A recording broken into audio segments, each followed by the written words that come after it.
isa ka namumit na penta, nahuli ka ni nanay. Anong sabi sa inyo mga kasama mo? Magnanakaw ka. Isa ka magsak, 74.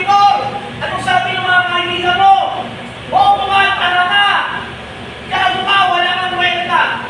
At dahil sa isang pagkakamali na to, nagsimulang rumami. Dumating ang galit, ingay, ambugan, kayabangan, drugs, ang babae, kabuluhan. Kaya kung titignan mo ang buhay mo sa oras na to, ang dumi. At sabi ng mga tao, sa mga katulad yung nasa loob, ang dapat sa inyo, tinatrampol dahil wala naman daw kayong kwenta. Wala daw kayong silbi sa lipunan. At ang dapat sa inyo, hinihihig siya, sinisipa, tinatapakan, iniiwan. Dahil puro lang daw kayo kasamaan. Pero sa araw ng kapatid, may gustong ipaalala sa iyong Diyos na mahal ka niya. Kaya sa oras na to, kumikilos siya sa iyo, dadamputin ka niya. At ito'y pinakamasakit na proseso. Nung pagplansya ng buhay mo, kung paano kaya unti-unti itatama. Kusog ang buhay, kasalimuot, parang walang pupuntahan, walang silbi, walang kwenta. Pero ipapaalala sa iyo ng Diyos na ikaw ay nasa isang sasakyan. Na ikaw ang nagmamalayaw ng iyong buhay. Ikaw ang nagdadrive. Kung gusto mo kumana, mahala ka. Kung gusto mo kumaliwa, kakaliwa ka. Kaya lang, mas pinili mo sa kaliwa. Pero kung nakikipagpalit ka lang doon sa katabi mo, si Jesus, upang siyang nagmalayaw ng buhay mo, nakatitiyak ako, maganda ang pupuntahan mo. At ipapaalala sa iyo ng Diyos na nagsimula ang lahat sa isang tahanan. Sa isang tahanan na sana na puno-puno ng pagmamahalan. Kaya lang dahil ikaw ibiktima ng broken family, nakaranas ka ng galit, tampo, pinanakit. Kaya hanggang sa oras na to, yung puso mo, punong-puno ng inanakit. Buot! Ayaw magpatawad. Sa tahanan ito sana na magbibigay sa inyo ng pagpapala, biyaya. Dito naranasan ang unang bubuli, ang unang mag-iwan. At ipapaalala sa iyo kapatid, na sa eskwelahan, nagsimula ang lahat. Yung eskwelahan sana na magtuturo ng magagandang asal.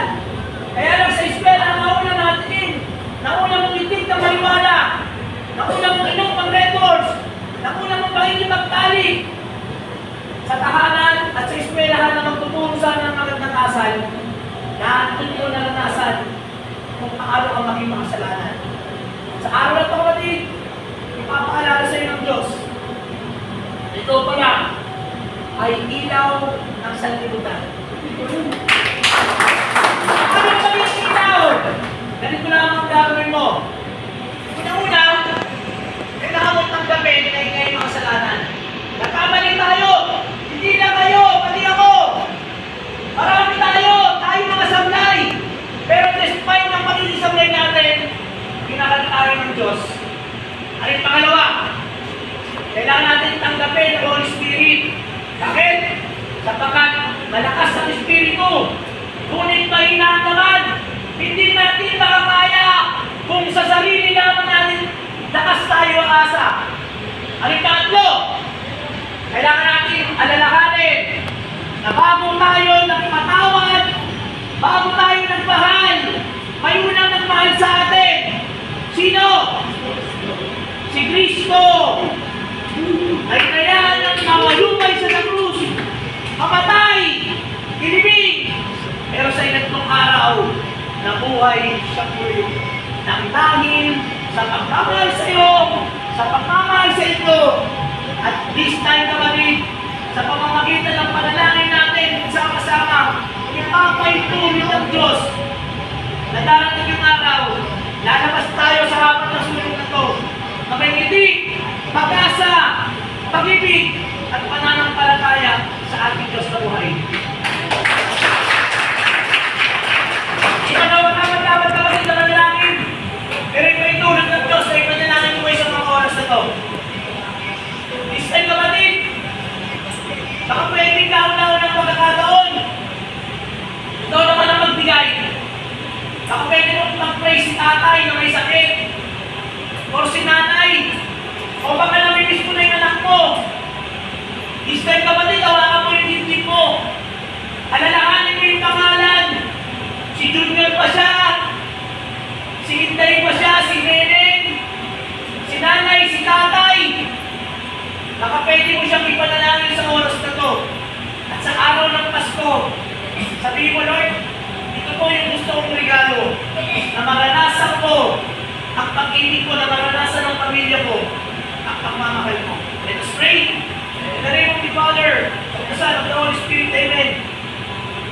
Dakilang Ama, Diyos na buhay, sa oras ko na ito, humingi ko kami ng kapatawaran sa aming mga nagawang pagkakasala, lihiman o hayag. At sa oras ko na ito, Panginoon, isinusurrender namin ang aming buhay sa iyo. Nais namin gamitin mo kami sa iyong kasal. Ipahintulot mo, Panginoon, na makalaya kami sa kaligala ng pagkakasala. Kayahin kami, Panginoon, sa bawat galit, sa tampo, sa inanakit, at anumang kasalanan na meron kaming tangan-tangan sa oras na ito. At Lord, sa oras mo na ito, tinataas po namin ang aming mga plano. Ikaw na pong bahala. Sinusuko na po namin ang lahat. Panginoon, sa araw ng Pasko, ipahintulot mo na makalaya kami upang makasama namin ang aming pamilya na may kasiyahan, pag-ibig, pananampalataya at pag-asa sa buhay.